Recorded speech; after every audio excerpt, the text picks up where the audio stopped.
పాకిస్తాన్‌లో గనక బహుభార్యత్వం ఉంటే, భారత్‌లో కూడా బహుభార్యత్వం ఉండాలి.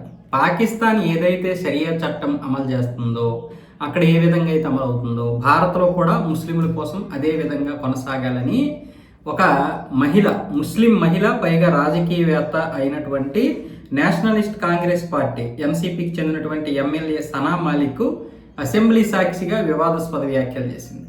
పాకిస్తాన్లో షరియా చట్టం ఏ విధంగా అమలు అవుతుంది, ఇక్కడ కూడా అమలు అవ్వాలి అంటే యూనిఫామ్ సివిల్ కోడ్ ఏదైతే ఉందో దాన్ని ఇప్పుడు మహారాష్ట్రలో కూడా అమలు చేయాలని చూస్తున్నారు కదా. దాని గురించి ఇప్పుడు బహుభార్యత్వం గురించి, ఇందులో బహుభార్యత్వం ఉండడానికి లేదు, ఇద్దరికి మించి పిల్లలు ఉండడానికి లేదు, అందరికీ సమాన హక్కులు, నువ్వు ఎక్కువ నువ్వు తక్కువ అనేది లేదు, నువ్వు మెజారిటీ పోటీగాడవని లేదు, నువ్వు మైనారిటీ నీకు రిజర్వేషన్ లేదు.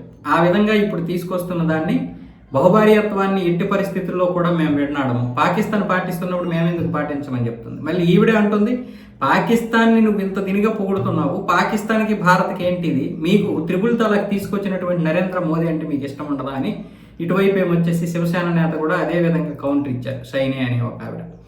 కానీ వాళ్ళకి బుద్ధి ఉండాలి కదా, ఇంత చేసినా సరే. బహుభార్యత్వం పాకిస్తాన్ పాటిస్తే ఇక్కడ పాటిస్తారంట. ఆవిడేమంటుంది, షరియా చట్టం గురించి నేను పాకిస్తాన్ని ప్రస్తావించాను కానీ పాకిస్తాన్కి భారత్కి ఏం సంబంధం లేదని తర్వాత ఇచ్చేస్తుంది. చూసారా, వాళ్ళు స్పష్టంగా దీనిగానే ఉన్నారు. యూనిఫామ్ సివిల్ కోడ్ వచ్చినా సరే మేము మా పద్ధతులే తప్ప ఇక్కడ భారతదేశానికి చెందినటువంటి పద్ధతులు మేము పాటించము. మరి దేశం ముందుకు ఎలా వెళ్తుంది? అందరికీ ఒకటే చట్టం అలాగనే ఏం లేదు. బీజేపీ మొత్తం ఇలాంటి బుజ్జగింపు రాజకీయాలు చేయదని వాళ్ళకి తెలుసు, వాయించి పారేస్తుంది అందరినీ. ఇప్పటికే అటు ఉత్తరాఖండ్లో చాలా బాగా అమలవుతుంది, గుజరాత్లో అమలవుతుంది, ఇప్పుడు మహారాష్ట్రలో కూడా అమలు అవబోతుంది, మిగతా అన్ని రాష్ట్రాల్లో కూడా తీసుకొస్తారు.